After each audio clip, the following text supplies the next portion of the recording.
Hello everybody, my name is Rohit Singh. I am Head of Market Entry and Research at UK IBC India. I would like to welcome you all in this webinar on opportunities in aerospace and defense sector in India. I would also like to welcome the speakers for this webinar, Mr. Ambar Dubey and Mr. Gaurav Mendiratta, who are from KPMG. Ambar is partner and head Aerospace and Defence, and Gaurav is head Defence Tax and Regulatory at KPMG India. Ambar will first talk about opportunities in aerospace and defence sector in India, and after that Gaurav will speak on aerospace and defence regulatory environment in India. Post that will be the questions and answers session.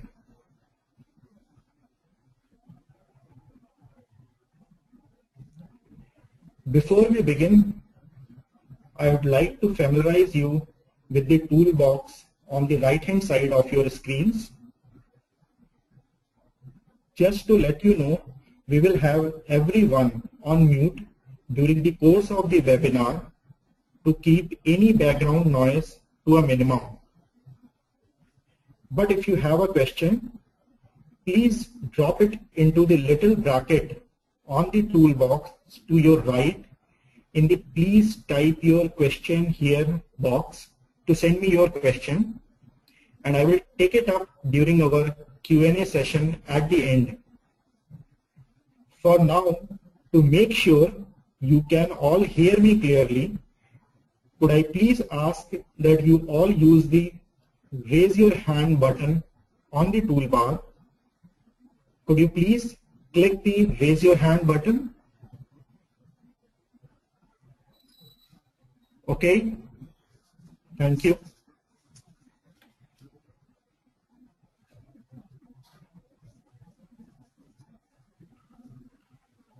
Now, I would like to request Ambar Dubey, who is partner and head Aerospace and Defence at KPMG, to talk on the opportunities in the aerospace and defence sector in India. Ambar, over to you.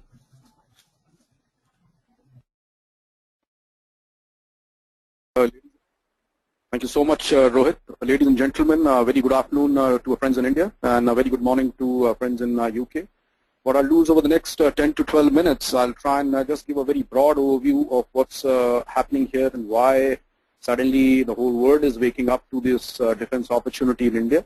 And then I'll hand over to Gaurav, who will take care of the regulatory and taxation issues. Now, just to give a broad feel, India has the third largest military in the world with almost 1.3 million active personnel, and we also have the ninth largest budget in the world, the defense budget. We are also the largest importer of defense equipment, which is something which riles a lot of people here, especially in the policy making space. And there is this feeling that given all the capabilities, and just to share with you, ladies and gentlemen, just this morning we had a very successful launch for the Polar Satellite Launch Vehicle by our space research organization, ISRO, in which 6 satellites belonging to countries from Europe and Southeast Asia, they were successfully sent into space. We also have a very strong nuclear program and a ballistic missile program as well. So given all these successes in the highly specialized advanced manufacturing and defense space, one does feel a little disappointed to see that we still carry the tag of the largest defense equipment importer. Now the stated policy of India is to reverse this 70-30, in which 70% is import and 30% is domestic production. And within that 30% as well, bulk of the subcomponents are actually imported. So effectively, I would say 80-85% of our capital procurement every year comes through import. And this is something which we want to reverse. Now, the previous government, with all due respect, I mean, did its best, but somewhere they even opened up the defense procurement to private companies. But unfortunately, in the last 13 odd years, since 2001, ever since defense was opened up, we've had a meager $5 million worth of FTI which has come into the country. And the key reason was that we steadfastly stuck on to this magic number of 26%, whereas the industry would again and again try to convey to the policymakers that critical defense technologies which have been developed over decades of research, spending billions of pounds of investors' money, cannot be just thrown across the wall for the sake of a petty 26% stake. Added to that, we had some other challenges like the whole defense procurement. First of all, there was no clarity, no long-term clarity as to what is the vision of the military, what is that strategic space we want to occupy, what is our focus on other than conventional, what about the non-conventional, what about cyber, space warfare, nuclear, biological, chemical, and various other unconventional forms of warfare. Plus, we have challenges on our internal security, on coastal security. Then our navies are also involved in anti-piracy actions in the Gulf of Aden and near the Horn of Africa. So what was happening is that every part of the military was actually acting in a silo with no great clarity as to the broad vision which we have to move forward. And if you compare that with China, where progressively every decade they have been actually downsizing the military so that they could actually save money on the conventional forces and focus more on the Navy and the Air Force and into other non-conventional and cyber warfare and satellite warfare. So a lot of these things have been observed over the last 10 years while the current government was actually in the opposition, and a lot of debates were happening behind the scenes. Now that they have come in, and the ruling party, as many of you might be aware, has come in with a massive mandate, almost 65–70% seats in the lower house of parliament. So they actually have the mandate to really go for radical, earth-shattering changes. The beauty of the ruling party is that they are also very keen. They talk about designs. They talk about making superpower. They understand that we cannot be a logical superpower without a strong economy and a strong military. So the philosophy is very clear. It's led by a person who's been repeatedly talking about strengthening our defense forces and its capabilities and bringing a lot of that, converting a lot of those imports into manufacturing.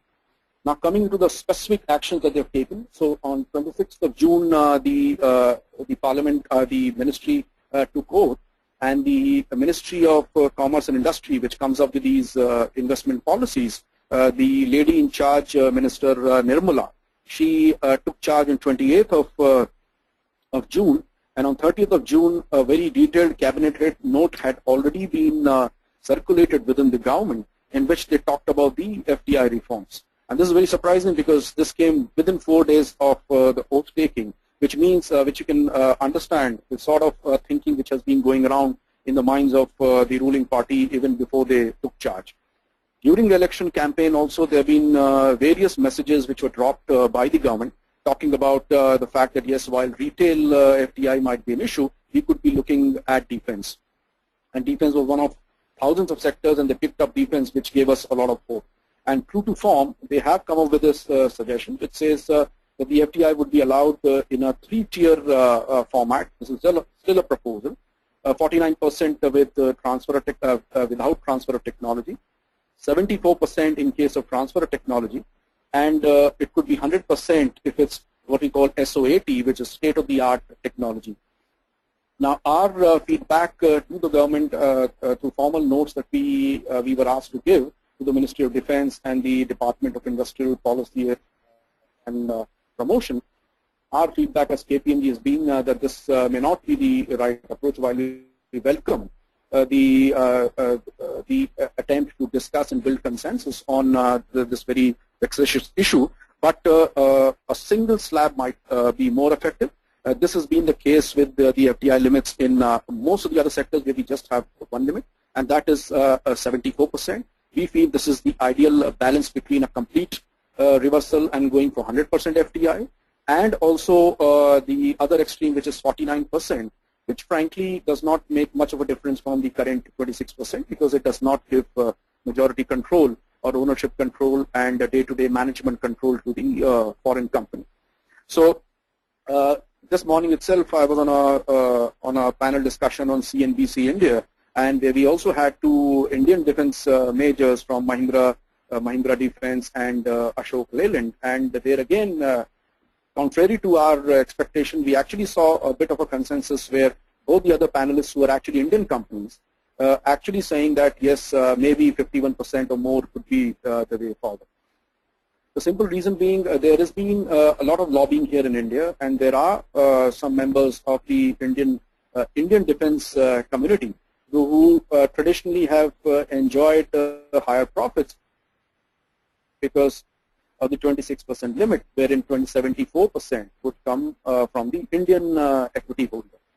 And hence some of them do feel that if we just allow a free run into the country, something which was automatically coming to them may be reduced. And sometimes they do miss the fact that the size of the cake is so big, and I'll come to the size very shortly. The size of the cake is so large that if we can actually get top UK companies to come down to India, and Cobham and BAE and many others already here, if they start manufacturing in India in a big way, and also start using Indian talent, Indian capabilities in frugal design and engineering and research, and then manufacturing, and become part of the global supply chain of the UK companies, it's a win-win for both UK companies as well as India.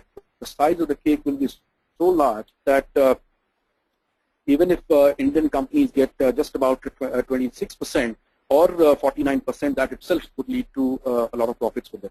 So I guess though the major industry lobbies, which is CII and FICCI, they have actually joined hands and are pushing for 49%, and saying that ideally should go above 49% only in an extreme case or case by case, or where there's transfer technology. Gradually within the defense community, I guess the consensus is building that anything less than 51%, frankly, makes no real difference. Now, as regards the opportunity in India, we expect it to be anywhere from 200 to 300 billion dollars. I'll repeat, 200 to 300 billion over the next 10 years. This includes both defense as well as the internal security, and a bulk of this will be in capital procurement, primarily for the Navy and the Air Force, and a smaller part might be for the Army. Now, there are other aspects like licensing, offsets, exports, and taxes, which I would rather leave for my colleague Gaurav to talk about. One small good news is that even on licenses, there were lots of ambiguous lists. I mean, the earlier list which forced defense investors to take a license, and the license procedure itself used to be pretty long drawn with lots of information being sought. And we have been petitioning the government to actually keep it very short, make it a negative list, and anything else other than that should be allowed freely, especially dual-use products, because even an aircraft or a submarine or aircraft carrier might still have nuts and bolts, which would be of other, which might find other uses. So forcing every item under the category parts and accessories thereof, this thereof word creates many more complications. So thankfully they have come up with a lesser list, a smaller list. There are some items which still have this parts and accessories thereof, and we hope to continue to engage with the ministry and hope that some of these will be clarified more, and that will happen with time. On offsets, exports and taxes, Gaurav will talk later. One small thing that we would like to highlight is that there have been questions about is FDI allowed in other countries as well. So we have been sharing examples of how even the US, which is the mecca of defense production, we have many British companies which are operating 100% subsidiaries there. And there are other methods of ensuring sanctity of the designs and drawings and the technologies by way of local staffing. So there could be slabs of 80%, 90%, or even 100% local staffing by Indian citizens, and UK nationals can then come in as experts or specialists or trainers after security clearance. Then there's also talk of value addition, that what prevents a company from just taking 74% stake here in India and just be a trader, as in they just pack the boxes in UK and come and sell it to the defense forces here. First of all, we've clarified that this may not actually make sense, because if you set up a company here and you're competing with some of the best in class defense companies in the world, if you do not leverage the low cost and frugal engineering and manufacturing skills of Indians, frankly, you will not be winning any contracts anyways. So in terms of value add, again, to play to the gallery from an optics perspective, there could be some norms of 10, 20 or 30%, or maybe even more than that, in case of different defense equipment, that they might say that X percentage of the value addition should happen in India. Otherwise, you may not really qualify for this FTI. I've got another minute to go. I'll just reiterate the fact that this single slab FTI is what we are very strongly pushing for, and really advocating that transfer of technology, state-of-the-art technology. These are very, very difficult concepts to quantify, and whatever is state-of-the-art today may not remain so. Something might be very critical for India at this moment, and India might be spending a lot of pounds buying that, but that actually may not be state-of-the-art, but it's costing a lot to India. So in either of these conflicting cases, you actually want people to come down here, and please just make it more and more simple, so that people feel encouraged to come to India, leverage all the brain and the capability and the supply chain opportunities that exist here, and then make it a part of the global supply chain. And over a period of time, 10, 15, or 20 years down the line, we might actually have a very strong, very independent defense industrial base in India. Nothing's going to be overnight. And with the right policies, with a futuristic vision, and a spirit of collaboration, not just asking for foreign companies to come and just pass over their hard-earned technologies or IP to India. We have to use that to develop something together. And it's for both foreign UK companies and Indian companies that will make it work, and not just thinking from an Indian perspective. I'll stop now. My 15 minutes are up. What I'll do is I'll just hand over to Rohit, who will take charge now. Rohit, and thank you, ladies and gentlemen.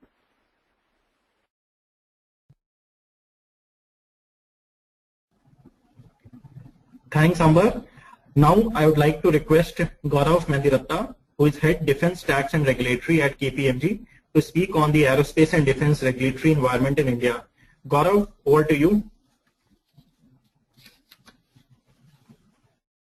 Good morning, ladies and gentlemen. Thank you, Rohit. Good morning, ladies and gentlemen in UK, and good afternoon for everyone in India.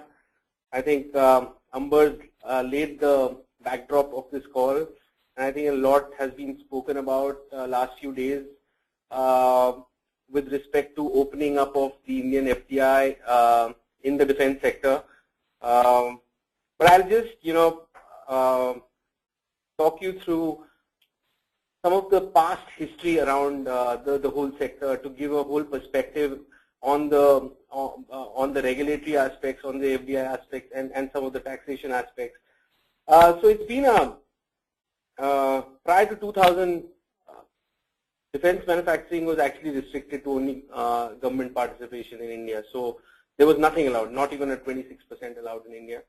But we had a small bit of a war called the Kargil War in 1999, which highlighted the lack of modern equipment and exposed the state of obsolescence in our defense forces.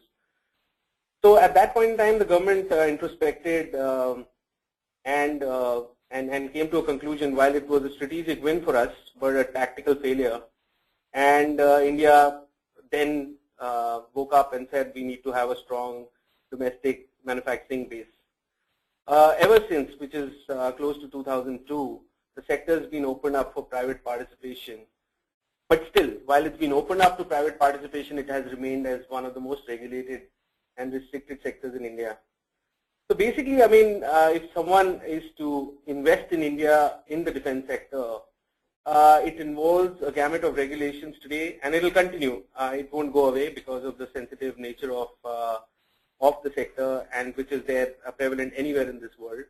So the first one is, of course, the FDI regime, which Amber talked about, the industrial licensing.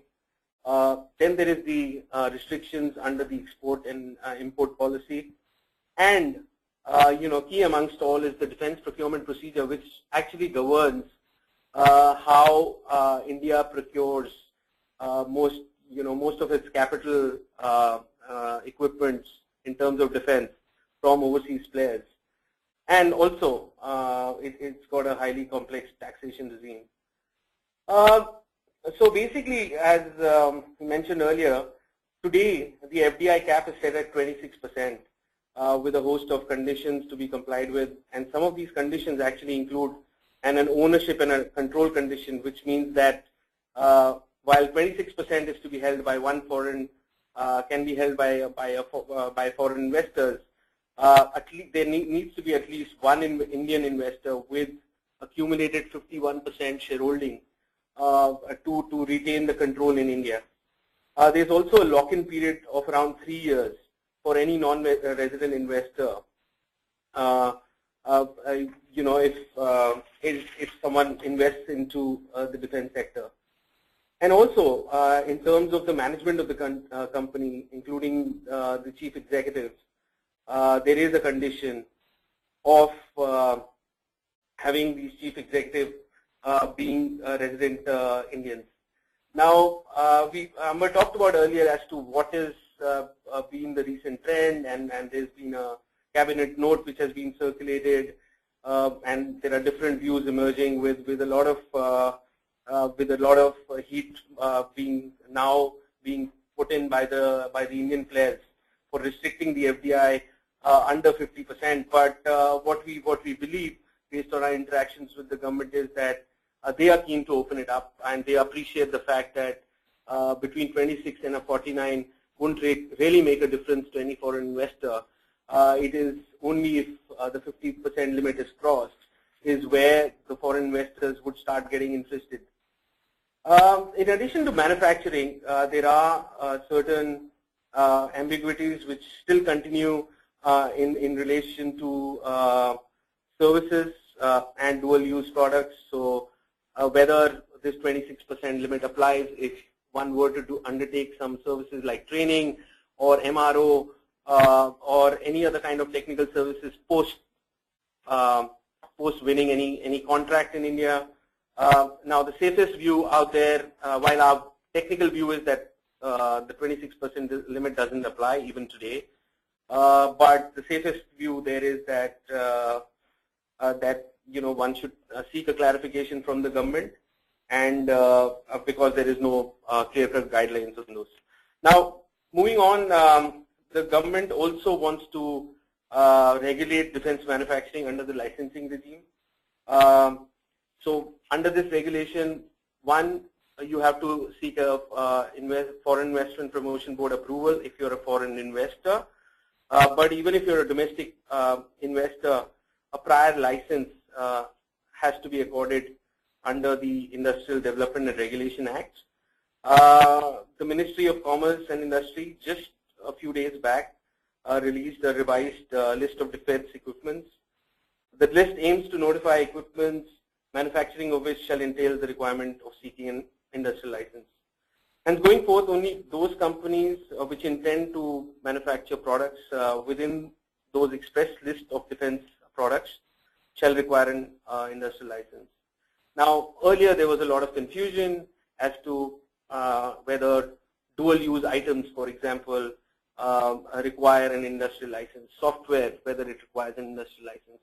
But that seems to have been clarified in this list. So if there are companies on this call who are looking at manufacturing certain specific products which can go into both defense as well as civil use, the clarification is that it will not apply to the industrial licensing regime will not apply. And this clarification, in our view, should go a long way to catalyze in-country manufacturing. In addition to this, as a part of monitoring which happens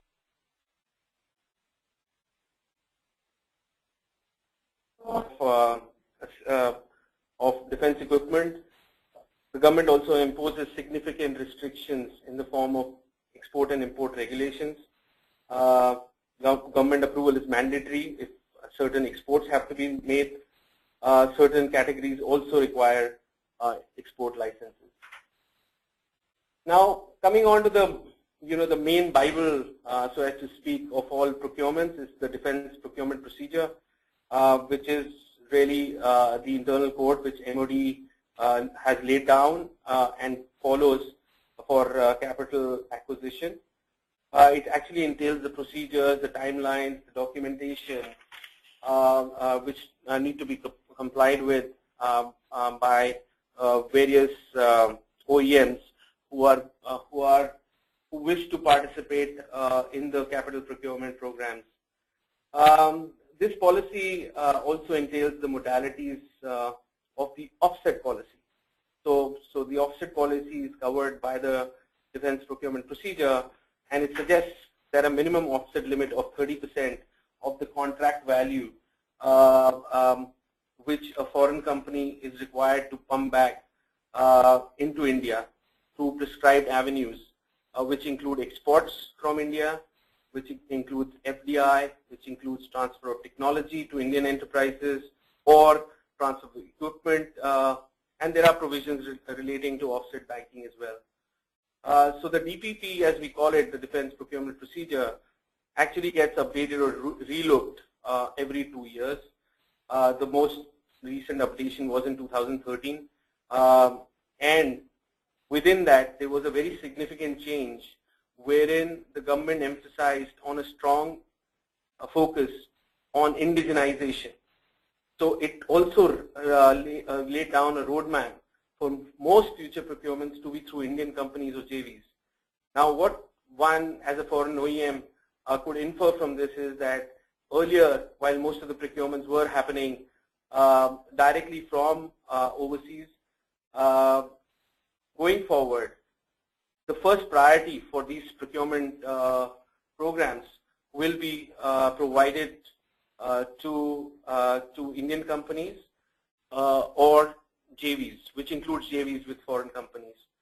So this is one opportunity that the OEMs on this call should consider, because there will be a lot of opportunities around licensing, technology transfers, co-production with Indian companies, which would be vying for these technologies or joint ventures to be able to contest such tenders in India.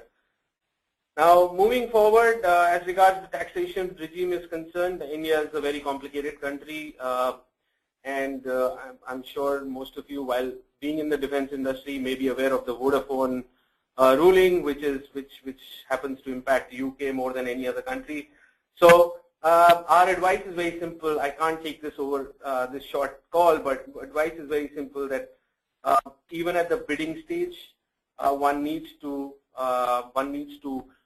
consider the tax aspects, take those assumptions in your business plan, so as to avoid any future surprises. From any specific benefit standpoint, currently there are not many specific benefits which are available for the defense industry, and on behalf of for both Indian private players as well as the foreign OEMs, we have requested and we've been pushing for a status similar to infrastructure, which provides for a 10 to 15 year tax holiday for some of the key manufacturing in the defense sector. Now, so these are broadly the key regulations that one has to bear in mind to get a 360-degree idea of the defense regime. Just very quickly, moving on to the next slide. Depending upon the key objectives which a foreign company has, which could be, producing or selling components to Indian armed forces, rendering services, entering Indian market for the purpose of discharge of offset liability. These are different objectives, and these require examination in terms of the best entity which is required for execution of this business. Now, all I've got to say is that while you're investing into India, you should consider these parameters along and try and derive the best entity for undertaking your business objectives in India. Having said that, now, as Amber also mentioned and I mentioned earlier, the opportunities for those looking towards India is tremendous. Today, India is one of the largest defense vendors with an estimated 2% of global defense expenditure. But in spite of our best efforts, we're not quite where we ought to be. A mere 15% of our total defense equipment held by the Indian Armed Forces today can be described state-of-the-art, while 50% is already obsolete. And despite the efforts of the public sector undertakings, I think we've not been able to keep pace with the requirements of the present day warfare. If we look at the past, past few decades, I think we made more progress, both from a regulation standpoint as well as closure of deals in the last 10 years. Vis-a-vis the next last 10 years vis-a-vis the earlier 50 years, and I think there's a lot more which holds in store for all players, including our public sector undertakings, our private sector undertakings, as well as the foreign OEMs. With this, I'd like to close and thanks a lot for this opportunity, and happy to take any questions. Thank you.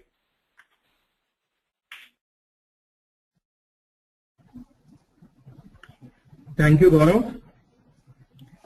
Now we will start our question and answer sessions. I have on my screen the questions being passed on from the participants. I will take it up one by one and will pass it on to either Amber and Gaurav to respond. Amber, this question is for you. What are the key approvals required for a foreign company to set up a defense manufacturing unit in India?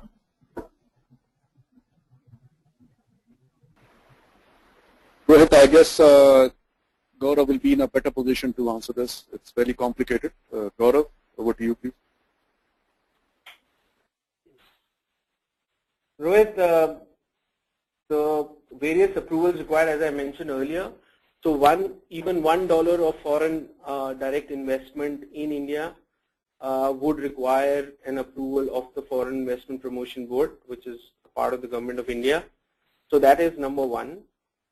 Number two, if a company is proposing to undertake manufacturing of any defense equipment, which is specifically covered within the list of equipments which have recently been notified, then a separate industrial license is also required from the Government of India. So these are broadly the two initial approvals, other than the straight approvals in terms of any kind of specific state licensing or pollution control requirements. That is separate. But from an FDI and an industrial license, more from an manufacturing of a defense product standpoint is concerned, these two approvals are required.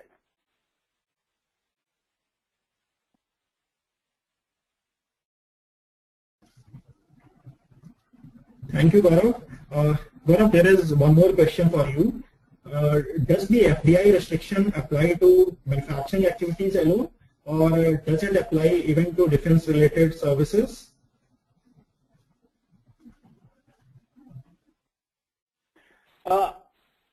The technical view in this regard is this. As per the FDI guidelines, the restriction on defense is covered under the broad heading of manufacturing. So that's one. Number two, the 26% limit, where it talks about 26% limit, it talks about the fact that it is for equipments which require industrial license under the IDRA. That's number two. Now, looking at or reading these two together, one can infer that ideally there is no approval required, or the 26% limit does not apply to manufacturing in defense, or to services in defense, and it only applies to manufacturing. However, because this is a sensitive sector, it is advisable to move an application to the FIPB to seek a specific approval or clarification in this regard. And just to share with you, two companies, two foreign OEMs, have already received a similar clarification. So in our view, this clarification should come through.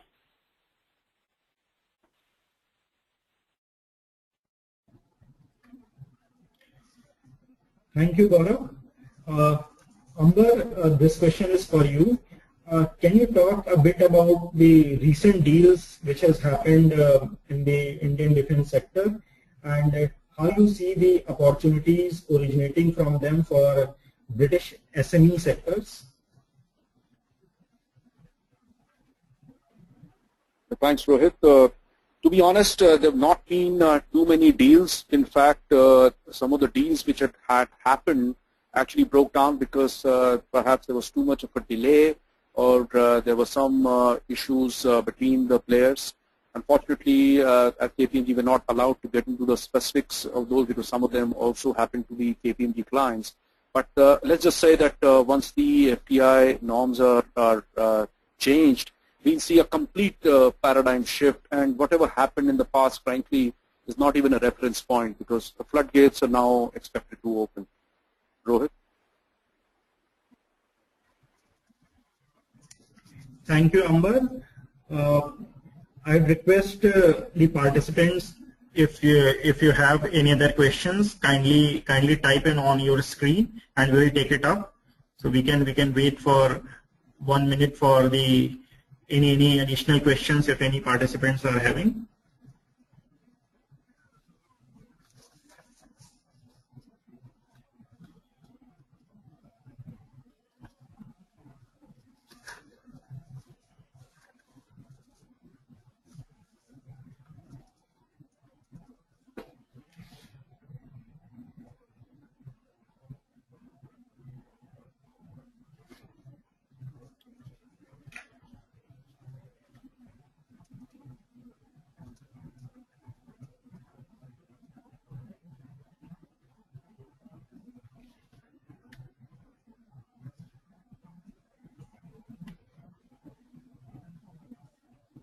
Okay, so if you have any questions, just feel free to pass it on to us, and the Amber and Gaurav, they will come back to you with the answers to your question.